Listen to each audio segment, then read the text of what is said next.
오늘도 사연 소개집을 방문해 주셔서 진심으로 감사드립니다. 재미있게 감상하시고 구독과 좋아요 부탁드립니다. 저는 아들의 집 현관을 나서며 깊은 한숨을 내쉬었습니다.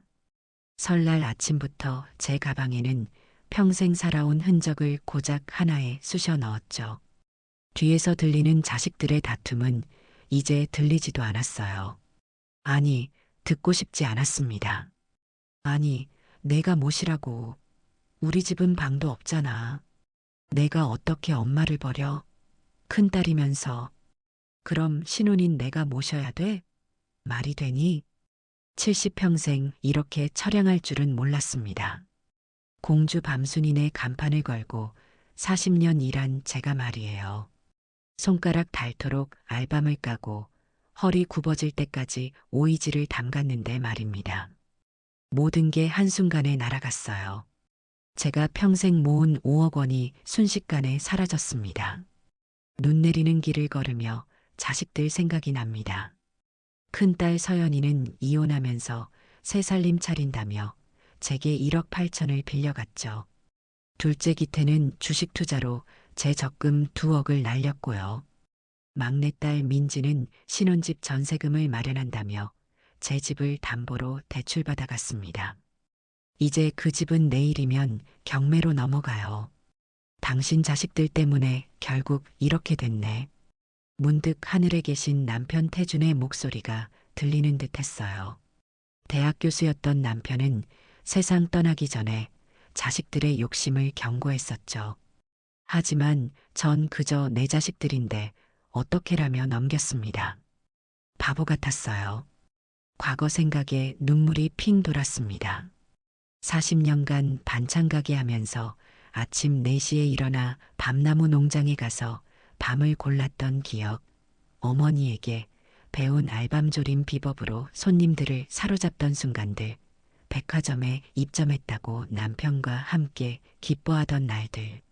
모든 것이 물거품이 됐어요. 발걸음을 옮기다 문득 멈춰서서 뒤를 돌아봤습니다. 서연의 고급 빌라였죠.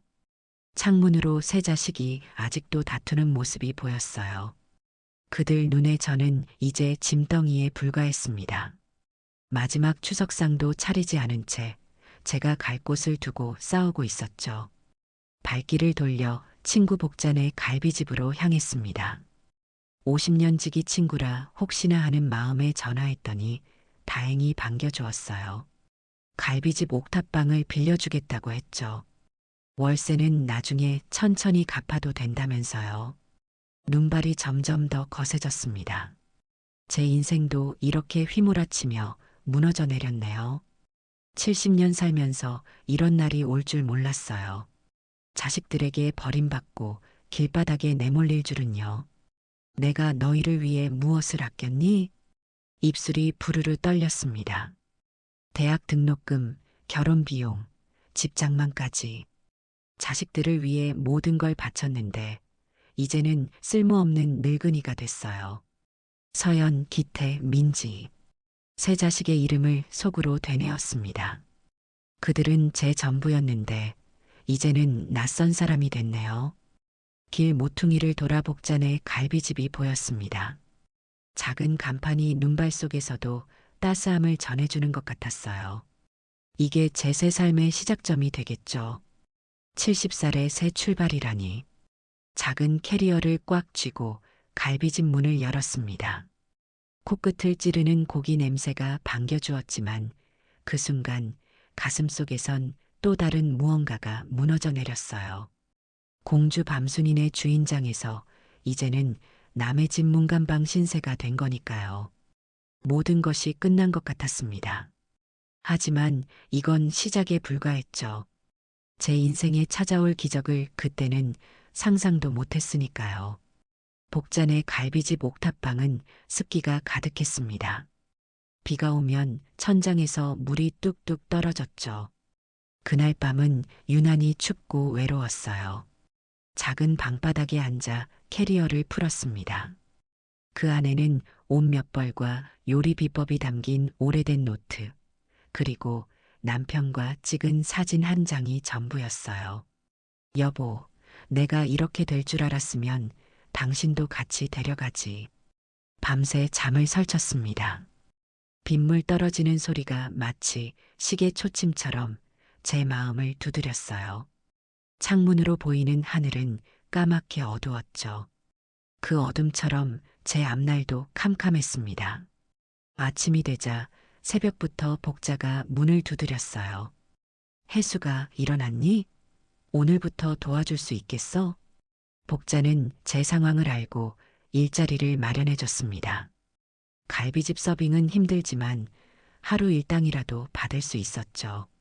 무릎 관절염이 있어 걷기 힘들었지만 월세를 내려면 일해야 했어요.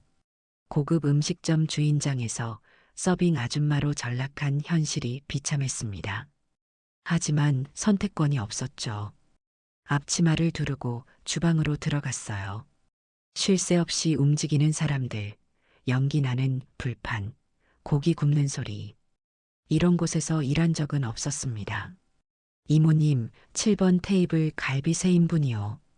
처음 들었던 주문. 쟁반을 들고 고기를 나르는데 손이 떨렸어요. 예전에는 직원들이 수십 명이었는데 이제는 제가 그 직원이 된 거죠. 무릎이 아파 절뚝거리면서도 웃는 얼굴로 손님들을 맞았습니다. 갈비집은 점심시간이면 사람들로 북적였어요. 공무원, 회사원, 학생들까지 다양한 사람들이 복잔의 갈비를 찾았죠. 저는 그저 묵묵히 주문을 받고 음식을 나르며 하루하루 버텼습니다.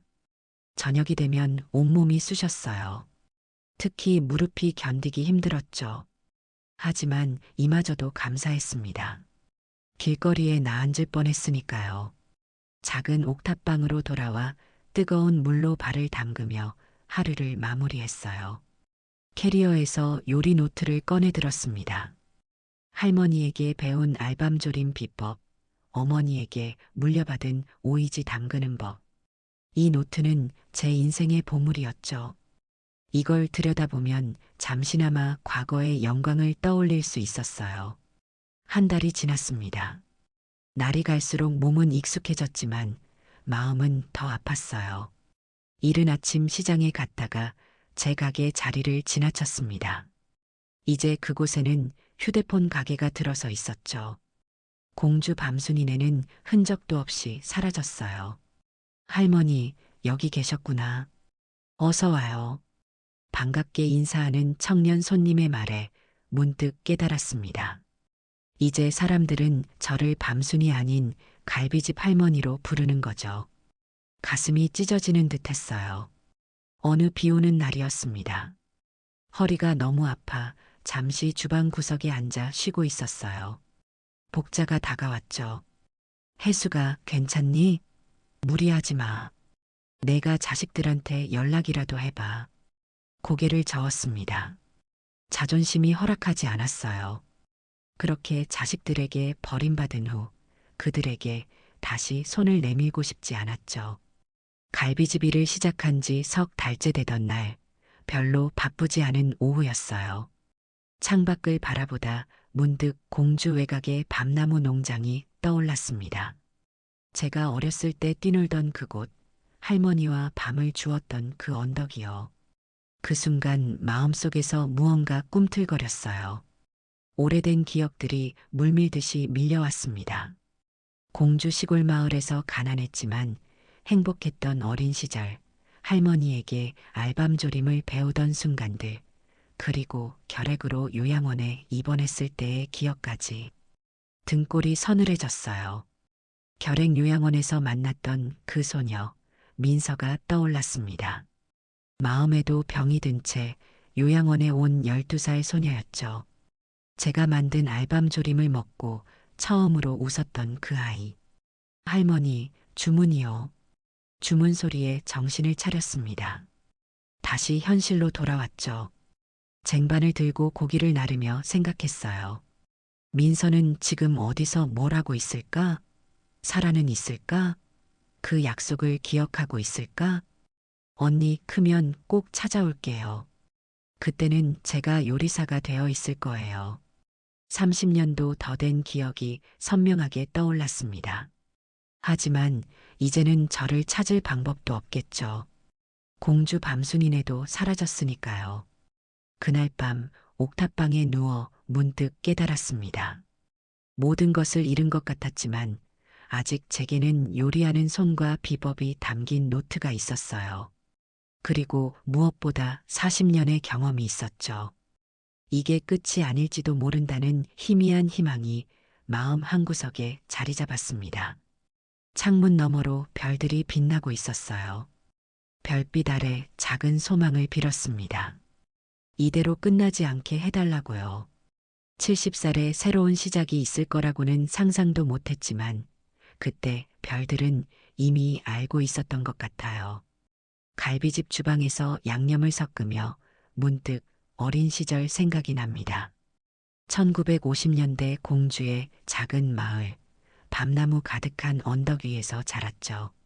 우리 집은 마을에서 유일하게 밤나무 농장을 갖고 있었어요. 가을이면 온 가족이 밤을 줍느라 허리가 끊어질 것 같았지만 웃음소리가 끊이지 않았습니다. 밤순아, 이리 와서 좀 도와주렴. 할머니의 목소리가 아직도 귓가에 생생해요. 할머니는 마을에서 손맛으로 유명했죠. 특히 알밤조림과 밤양갱은 명절이면 동네 사람들이 줄을 서서 얻어갈 정도였습니다. 저는 할머니 옆에서 밤껍질을 까며 비법을 하나하나 배웠어요. 밤은 정성이야. 껍질을 벗기는 순간부터 사랑을 담아야 해. 할머니의 말씀이 제 인생의 모토가 됐습니다. 가난했지만 행복했던 그 시절, 아버지는 농사를 지으셨고 어머니는 장터에서 반찬을 팔았죠.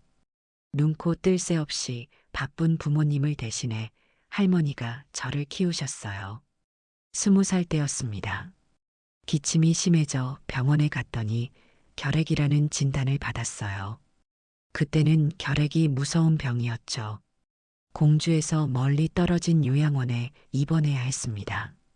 부모님의 걱정스러운 표정을 뒤로하고 홀로 떠났어요. 요양원 생활은 고통스러웠습니다. 매일 주사를 맞고 약을 먹고 창백한 얼굴들 사이에서 지냈죠. 하지만 운명적인 만남이 그곳에서 기다리고 있었어요. 민서를 처음 만난 건 병실 한구석이었습니다. 12살 소녀는 항상 침대 모서리에 웅크리고 앉아 창밖만 바라봤어요. 말도 않았고 먹지도 않았죠. 다른 환자들이 말했습니다. 저 아이는 부모를 다 잃고 친척집에서 학대받다 병이 들었대. 마음이 아팠어요. 어느 날 집에서 할머니가 보내준 알밤조림을 가지고 민서에게 다가갔습니다. 이거 먹어볼래? 우리 할머니가 만든 거야. 세상에서 제일 맛있어. 처음엔 반응이 없었죠. 하지만 계속 권하자 조심스럽게 한 숟갈 떠먹었어요. 그 순간 민서의 눈이 커졌습니다. 그리고 오랜만에 입을 열었죠. 언니, 이거 정말 맛있어요. 저도 만들 수 있게 가르쳐 주세요. 그날부터 저와 민서는 특별한 사이가 됐어요.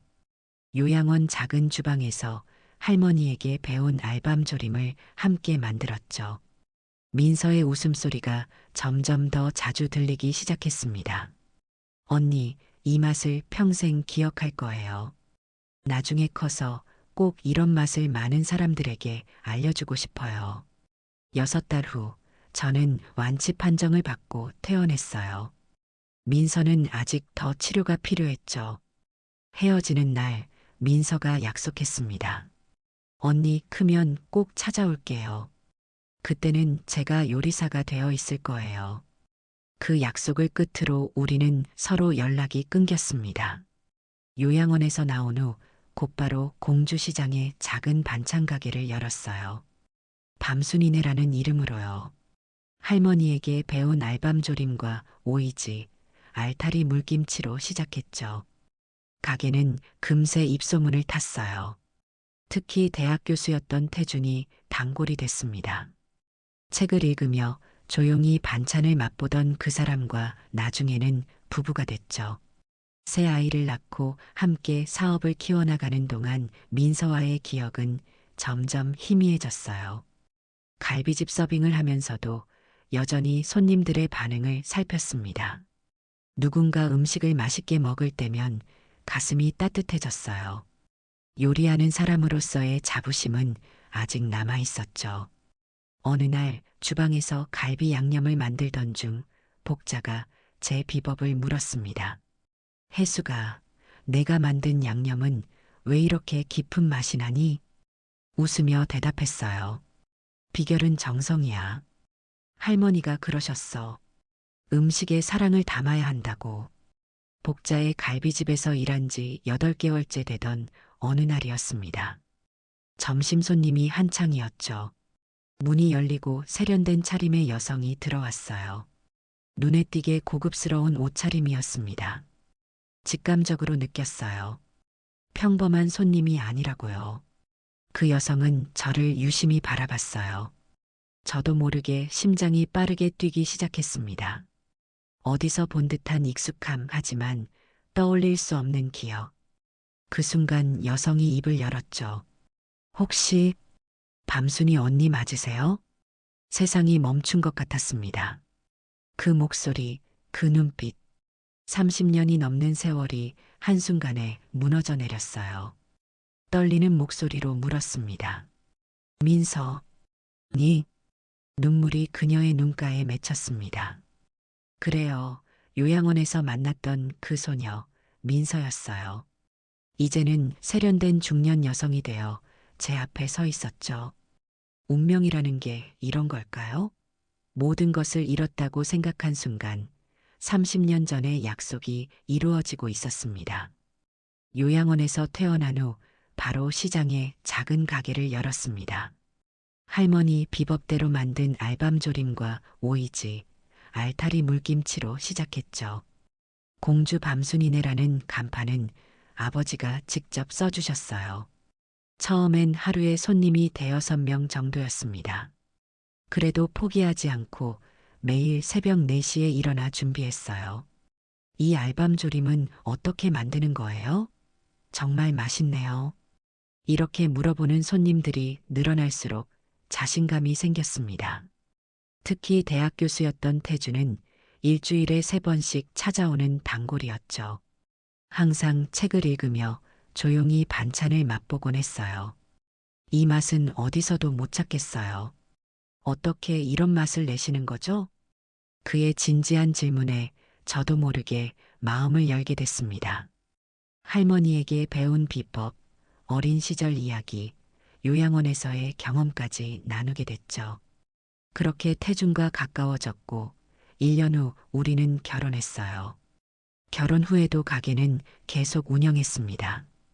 태준의 도움으로 더 많은 레시피를 개발했고 손님도 늘어났죠. 큰딸 서연이 태어난 뒤에도 하루도 쉬지 않고 일했어요. 아이를 등에 업고 밤을 까던 기억이 납니다. 혜숙 씨, 우리 가게를 확장해 보는 게 어떨까요? 당신 실력이면 충분해요. 태준의 제안으로 시장 안에서 더 큰 가게로 이전했어요. 직원도 2명 고용했죠. 둘째 기태, 막내 민지가 태어나면서 가족은 5이 됐고 사업도 점점 커졌습니다.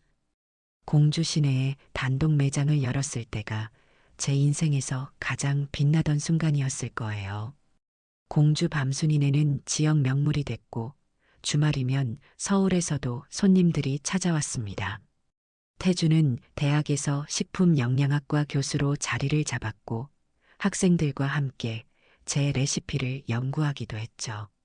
10년이 지나 아이들이 중고등학생이 됐을 무렵 대형마트에서 입점 제안이 들어왔어요.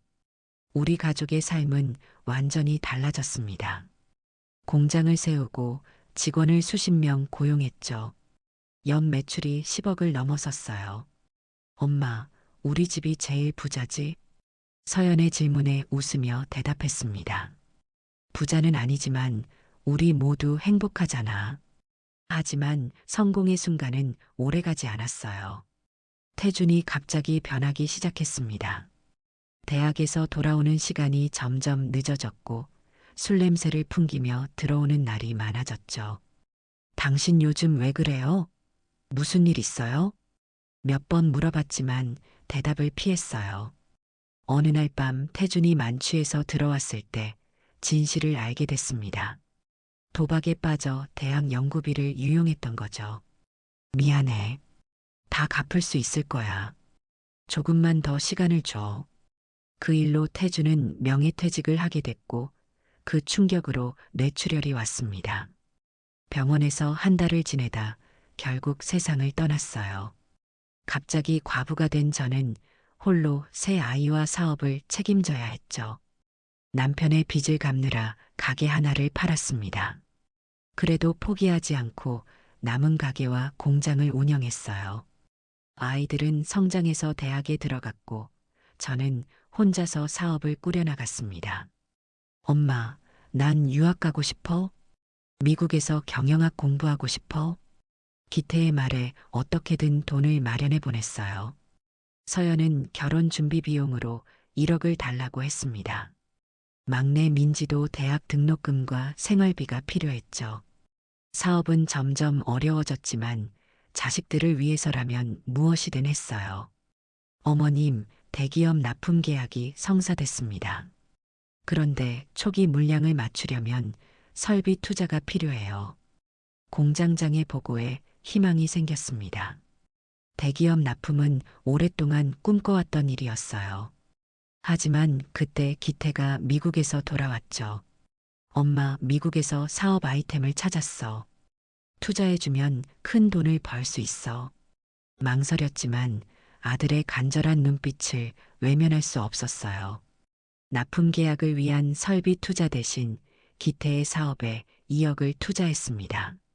그리고 그것이 모든 불행의 시작이었죠. 기태의 사업은 반년 만에 실패했어요. 투자금은 전혀 회수하지 못했고 대기업 납품 기회도 놓쳤습니다.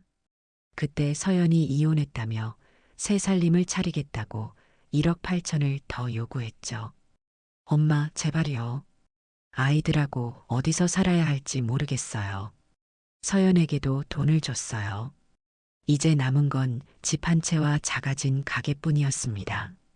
막내 민지마저 신혼집을 마련한다며 제 집을 담보로 대출을 받자고 졸랐죠. 엄마, 결혼식도 초라하게 했잖아. 이것만 도와주면 다시는 손 안 벌릴게요. 결국 허락했어요. 하지만 민지 부부가 대출금을 갚지 못하면서 집이 경매에 넘어가게 됐습니다.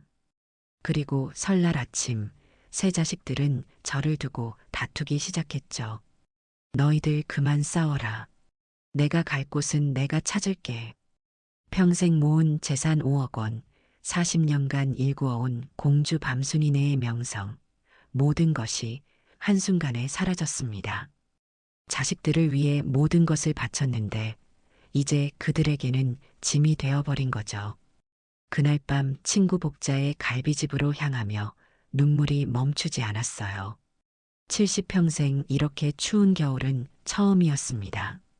대출금이 계속 쌓여가는데 어떡하지? 갈비집에서 옥탑방으로 내려가는 계단을 올라가면서 문득 깨달았어요. 돈 때문에 자식들을 원망하는 것이 아니라 저를 쉽게 버린 그들의 마음이 서운한 거였죠. 혹시 밤순이 언니 맞으세요? 갈비집에서 만난 여성의 목소리가 귓가에 맴돌았습니다. 민서를 카페로 데리고 가는 내내 심장이 두근거렸어요. 30년 만에 재회라니 믿기지 않았죠. 언니, 정말 언니 맞았구나. 얼마나 찾아다녔는지 몰라요. 민서의 얼굴은 세월의 흔적이 있지만 그 눈빛만은 요양원에서 처음 만났던 그 소녀 그대로였습니다. 우리는 오랫동안 이야기를 나눴어요. 요양원을 나온 후 고아원으로 보내졌는데 운 좋게 좋은 양부모를 만났어요. 그분들이 저를 프랑스 요리학교에 보내주셨죠. 민서는 프랑스에서 유학한 후 호텔 총주방장을 거쳐 이제는 푸드 컨설턴트 그룹의 대표이자 TV 프로그램 한식의 재발견의 진행자가 되었다고 했어요. 그 과정에서 항상 저를 찾았다는 말에 가슴이 뭉클했습니다. 공주에 있는 밤순이네를 찾아갔는데 이미 문을 닫았대요. 그래서 계속 수소문했죠. 언니가 여기서 일하고 계신다는 걸 우연히 들었어요. 민서는 제 손을 꼭 잡았습니다. 그녀의 손은 따뜻했어요. 언니, 왜 여기서 일하세요? 밤순이네는 어떻게 된 거예요? 목이 메어 대답하기 힘들었습니다. 하지만 모든 이야기를 털어놓았어요. 가게의 성공, 남편의 도박, 자식들의 배신, 모든 것을 잃게 된 과정까지. 알겠어요. 이제 제가 언니를 도울 차례예요. 민서의 눈에서 결연한 빛이 느껴졌습니다. 그녀는 자신의 계획을 이야기했어요. 제가 새 프로젝트를 준비 중이었어요. 밤순이의 손맛이라는 전통 반찬 브랜드를 만들고 싶었거든요. 언니와 함께하면 어떨까요?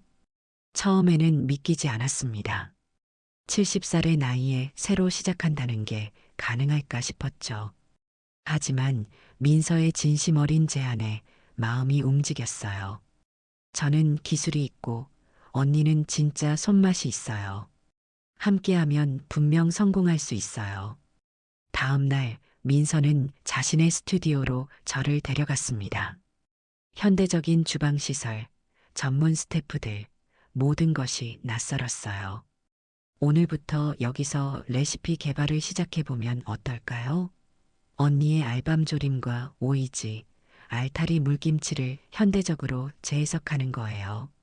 처음엔 주저했지만 재료를 보자 자연스럽게 손이 움직였습니다. 할머니에게 배운 그대로 밤을 까고 양념을 섞었어요. 민서와 스태프들은 저의 모든 과정을 메모하고 영상으로 담았죠. 이건 정말 예술이에요. 언니의 손놀림에서 사랑이 느껴져요. 민서의 말에 눈시울이 붉어졌습니다.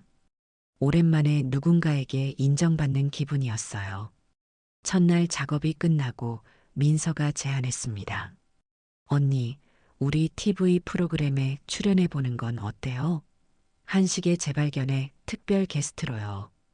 겁이 났습니다. 카메라 앞에 서본 적이 없었으니까요. 하지만 민서는 괜찮다며 저를 안심시켰어요. 그냥 언니가 평소처럼 요리하시면 돼요. 저와 대화하듯이요. 일주일 후 녹화 스튜디오에 섰습니다. 무대 조명이 눈부셨고 많은 카메라와 스태프들이 있었어요. 다리가 후들거렸죠. 오늘은 특별한 손님을 모셨습니다. 제가 존경하는 공주 밤순이 오해숙 선생님이세요. 저에게 요리의 진정한 의미를 가르쳐 주신 분입니다.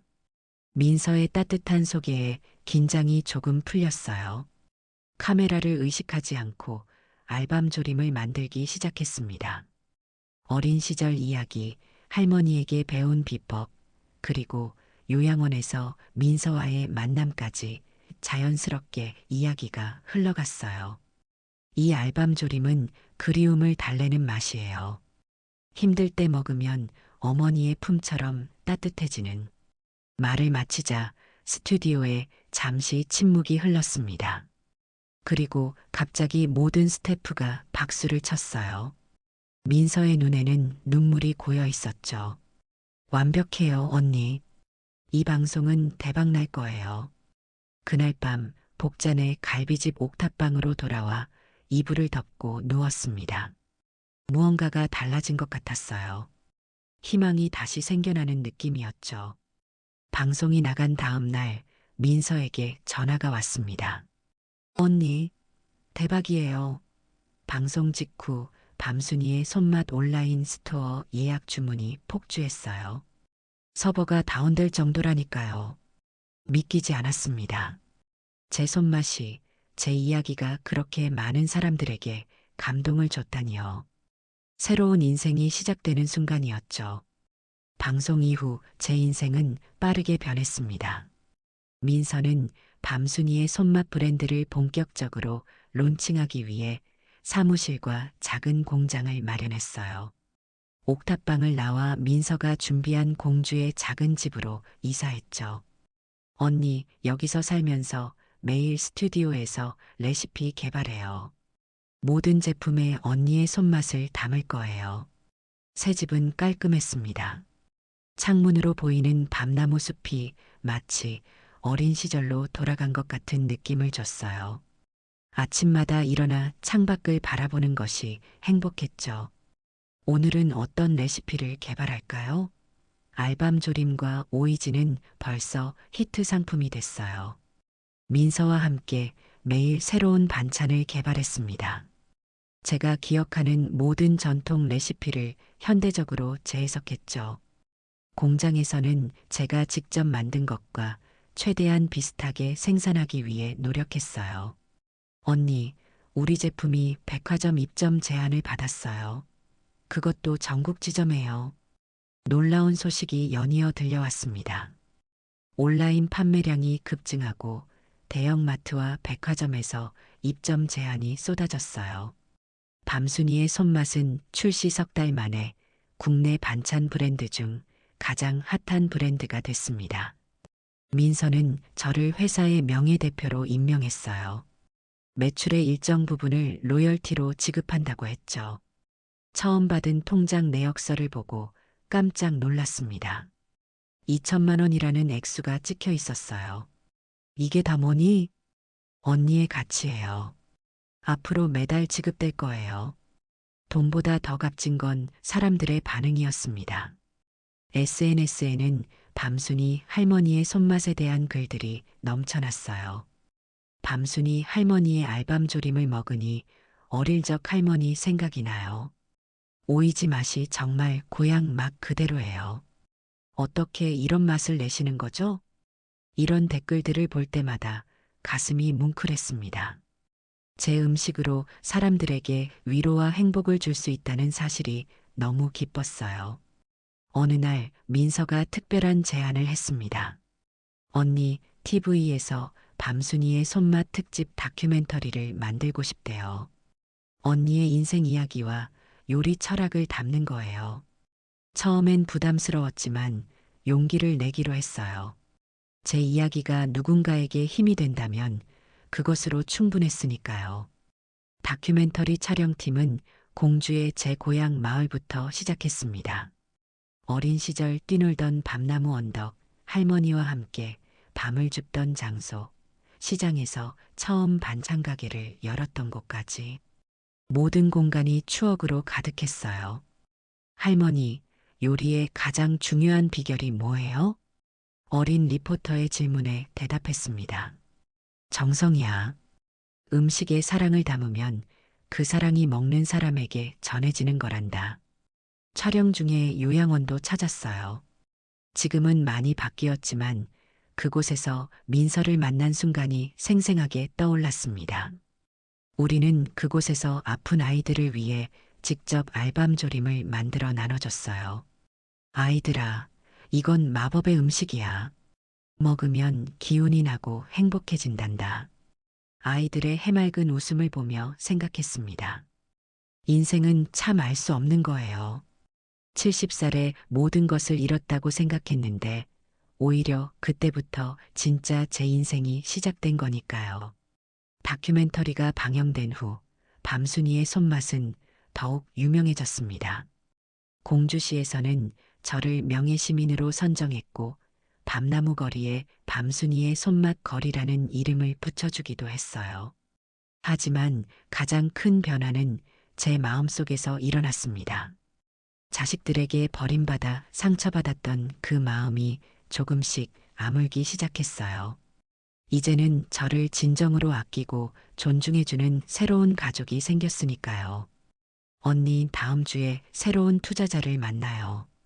해외 진출을 위한 자금을 마련하려고요. 민서의 말에 고개를 끄덕였습니다. 이제는 두렵지 않았어요. 새로운 시작을 맞이할 준비가 되어 있었으니까요.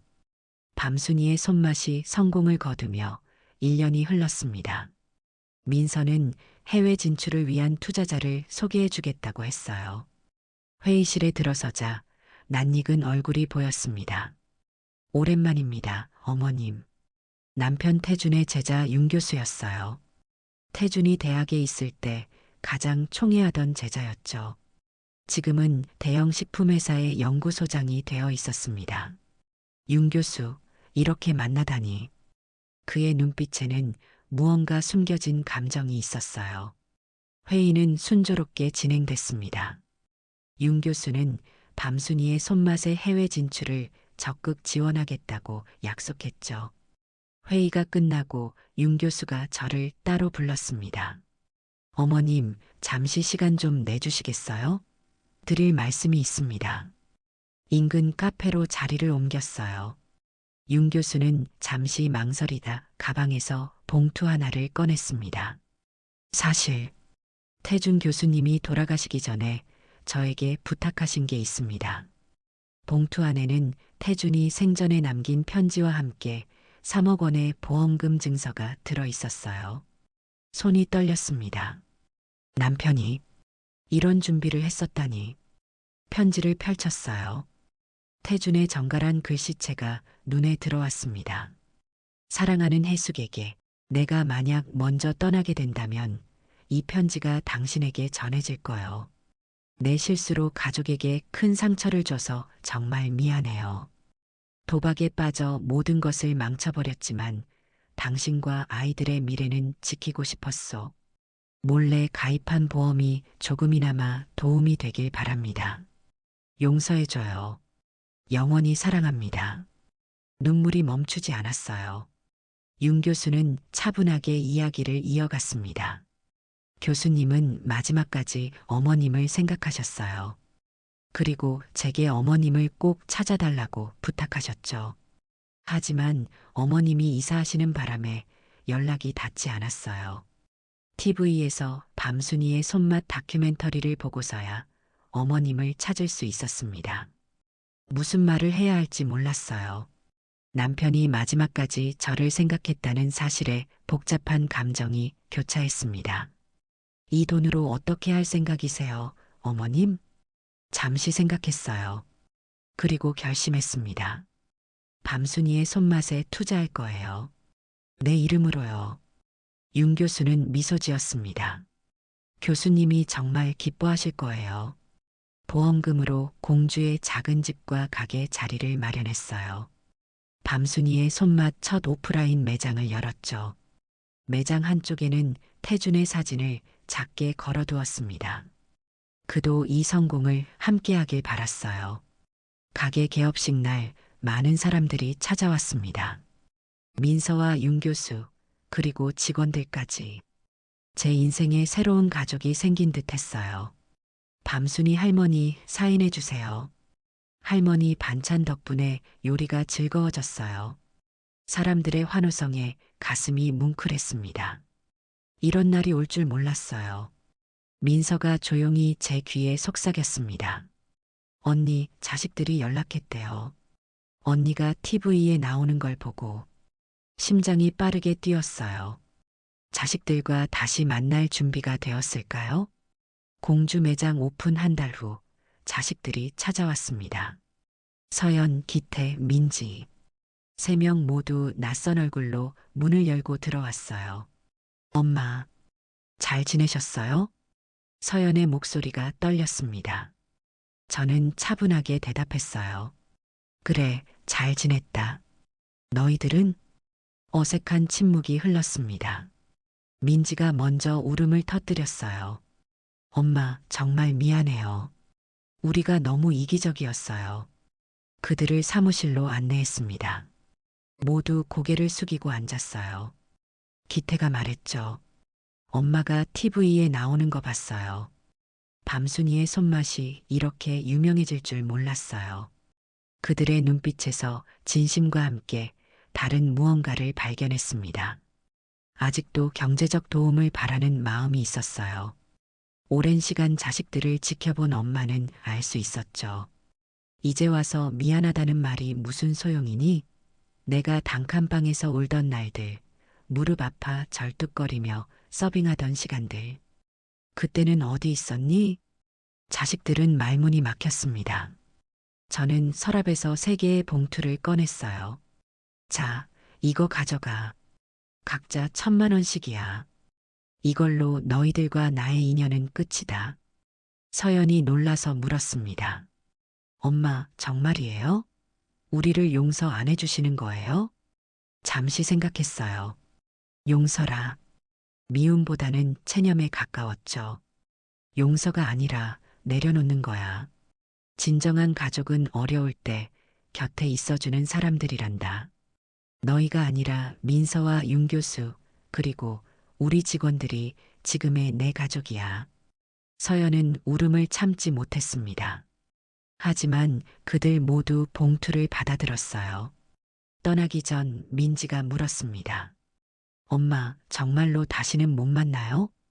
미소 지으며 대답했어요. 그건 너희들의 진심에 달렸지.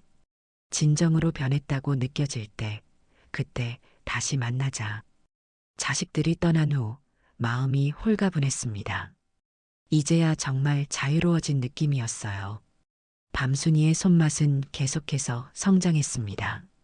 전국 백화점 입점에 성공했고 해외 한인마트 수출도 시작했어요. 70 중반이 된 저는 처음으로 유럽 여행을 떠났습니다. 파리의 에펠탑 아래 서서 생각했어요. 인생은 참 예측할 수 없는 것이구나. 모든 것을 잃었다고 생각했던 순간이 오히려 새로운 시작이었던 거죠. 귀국 후 저는 특별한 결정을 내렸습니다. 요양원 같은 복지시설을 찾아가 아픈 아이들에게 직접 만든 알밤조림을 나눠주기 시작했어요. 민서도 함께했죠. 할머니, 왜 이렇게 맛있는 음식을 우리에게 주세요? 어느 아이의 질문에 미소 지었습니다. 음식에 사랑을 담으면 그 사랑이 또 다른 사랑을 만들어내기 때문이란다. 너희들이 건강해지는 모습이 내겐 가장 큰 행복이야. 어느 가을날 공주 금강변에 앉아 석양을 바라보았습니다. 강물은 붉게 물들고 주변의 밤나무들도 가을빛으로 물들었어요. 옆에는 민서가 앉아 있었죠. 언니 생각이 많으신가 봐요. 고개를 끄덕였습니다. 70평생 살면서 이런 날이 올 줄 몰랐어. 모든 걸 잃고 난 뒤에 오히려 진짜 행복을 찾다니. 민서는 제 손을 잡았어요. 언니가 저에게 그랬듯이 저도 언니에게 빚을 갚은 거예요. 운명이었던 것 같아요. 운명이라. 그럴지도 모르겠습니다. 요양원의 그 만남이 30년이 지나 이렇게 이어질 줄 누가 알았을까요? 밤순이의 손맛은 3년 만에 연 매출 100억을 돌파했습니다. 제 이름을 딴 요리학교도 세웠어요. 그곳에서 제가 직접 전통 요리의 비법을 가르쳤죠. 요리학교에는 특별한 장학생들이 있었어요. 요양원과 보육원의 아이들이었습니다. 할머니, 저도 나중에 할머니처럼 요리사가 될 거예요. 아이들의 환한 웃음을 볼 때마다 제 선택이 옳았다는 확신이 들었어요. 어느 날 윤 교수가 특별한 제안을 했습니다. 어머님, 태준 교수님 이름으로 장학재단을 만들면 어떨까요? 어려운 학생들에게 요리 교육의 기회를 주는 거예요. 그 제안이 마음에 들었어요. 남편도 분명 좋아했을 거예요. 그렇게 태준 요리 장학재단이 설립됐습니다. 매년 10명의 학생에게 요리 유학의 기회를 제공했어요. 80번째 생일에는 특별한 일이 있었습니다. 밤순이의 손맛 전국 매장 직원들과 수강생들, 그리고 민서가 깜짝 파티를 열어줬어요. 밤순이 할머니 생신 축하합니다. 할머니 감사합니다. 수백 명의 사람들이 한 목소리로 외치는 소리에 눈물이 났습니다. 제 삶이 이렇게 많은 사람들에게 영향을 주다니. 그날 밤 특별한 손님이 찾아왔어요. 서연, 기태, 민지였습니다. 하지만 이번엔 달랐어요. 그들의 눈빛이 진실되게 변해 있었죠. 엄마, 진심으로 축하드려요. 그리고 용서해 주셨으면 해요. 서연이 작은 선물 상자를 내밀었습니다. 열어보니 우리 가족 사진이 담긴 오래된 액자였어요. 제가 잃어버렸다고 생각했던 그 사진. 어디서 찾았니? 경매로 넘어간 집을 정리할 때 창고에 있었어요. 이제서야 용기를 내서 가져왔어요. 마음이 조금 움직였습니다. 시간이 지나면서 미움도 옅어졌나 봐요. 그들에게 고개를 끄덕였죠. 앉아라. 차라도 한잔하자. 그날 이후로 자식들과의 관계가 조금씩 회복되기 시작했습니다. 완전한 용서는 아니었지만 이해의 시작이었어요. 그들도 변했고 저도 변했으니까요. 밤순이의 손맛은 해를 거듭할수록 더욱 성장했습니다. 해외 진출도 성공적이었어요. 일본, 미국, 심지어 프랑스에도 매장이 생겼죠. 85생일에는 프랑스 매장 오픈을 위해 파리로 갔습니다. 할머니, 프랑스 사람들도 할머니의 알밤조림을 좋아할 거예요. 민서의 말처럼 파리 매장은 오픈 첫날부터 성황을 이뤘어요. 현지 신문에도 소개됐습니다. 한국의 할머니가 파리의 전통의 맛을 전하다라는 제목으로요. 돌아오는 비행기에서 창밖을 바라보며 생각했습니다. 제 인생의 여정이 이렇게 될 줄 누가 알았을까요? 평생 모은 돈과 가게를 잃고 자식들에게 버림받아 가장 밑바닥을 쳤을 때 그것이 오히려 새로운 시작이었다니. 공주로 돌아와 밤나무 숲길을 걸었습니다. 이제는 밤순이의 손맛거리라는 이름이 붙은 그 길에서 예전 제 모습을 떠올렸어요. 가난했지만 행복했던 어린 시절, 요양원에서의 만남, 반찬가게의 성공과 실패, 그리고 지금의 새로운 성공까지. 인생은 정말 알 수 없는 여정이에요. 모든 것이 끝났다고 생각했던 그 순간이 새로운 기적의 시작이었으니까요. 공주 금강변에 작은 벤치를 설치했습니다. 밤순이 할머니의 쉼터라는 이름을 붙였어요. 그곳에 앉아 석양을 바라보는 것이 요즘 제 가장 큰 행복입니다. 88되던 해 제 자서전이 출간됐어요. 밤순이 할머니의 인생 레시피라는 제목이었습니다. 책에는 요리 비법뿐만 아니라 제 인생 이야기도 담았어요. 자식들에게 버림받은 아픔, 갈비집에서 서빙하던 시절, 그리고 민서와의 재회까지. 책은 베스트셀러가 됐고 많은 이들에게 위로와 용기를 주었습니다. 특히 어려움을 겪고 있는 노인들에게요. 인생은 언제 어떻게 바뀔지 모른다는 희망의 메시지였으니까요. 할머니, 저도 할머니처럼 인생의 이막을 살고 싶어요. 밤순이 할머니 덕분에 포기하지 않았어요. 이런 편지들이 매일 도착했습니다. 가슴이 뭉클했어요. 삶의 마지막 장을 향해 가고 있지만 이제는 두렵지 않습니다. 제가 쌓은 것들이 많은 사람들에게 이어질 테니까요. 레시피 속에, 장학재단에, 그리고 사람들의 기억 속에 제 삶이 계속될 거예요. 요즘은 요리학교에서 젊은 학생들에게 특강을 가끔 합니다. 제 인생 이야기와 요리 철학을 나누는 시간이죠. 요리의 비결이 뭐냐고요? 정성이에요. 그리고 절대 포기하지 않는 것. 나이는 숫자에 불과해요. 70살에 모든 것을 잃었다고 생각했던 저에게 새로운 인생이 기다리고 있었으니까요. 밤순이의 오이지처럼 시간이 지날수록 깊어지는 맛이 있습니다. 제 인생도 그렇게 익어가고 있어요. 특유의 알밤조림처럼 달콤하고 따뜻한 삶의 마지막을. 언젠가 민서가 물었습니다. 언니 행복해요? 미소 지으며 대답했어요. 그럼 이제야 진짜 행복을 알게 됐어. 행복은 기다리는 게 아니라 자신이 만들어가는 거였구나. 매일 아침 창밖으로 보이는 밤나무 숲을 바라보며 감사합니다. 모든 것이 끝났다고 생각했던 그날, 오히려 새로운 시작이었으니까요. 기적은 어디에나 있습니다. 70살 노인의 서빙일에도, 옥탑방의 천장에 맺힌 물방울에도, 그리고 오래된 요리 비법에도요. 이제는 알아요. 복은 스스로 만들어가는 거라는 것을. 밤순이네 반찬 가게에서 시작해 전 세계로 뻗어나간 밤순이의 손맛처럼 제 인생도 끝없이 발효되며 더 깊은 맛을 내고 있답니다. 여러분의 시간을 함께 해주셔서 감사합니다. 오늘 영상이 도움이 되셨거나 감동을 주었다면 구독과 좋아요 버튼을 눌러주세요. 알림 설정을 해두시면 새로운 감동 스토리를 가장 먼저 만나보실 수 있습니다. 댓글로 여러분의 소중한 의견과 경험도 나눠주세요. 여러분의 응원이 더 좋은 콘텐츠를 만드는 원동력이 됩니다. 다음 영상에서 더 멋진 이야기로 다시 찾아뵙겠습니다. 항상 행복하세요.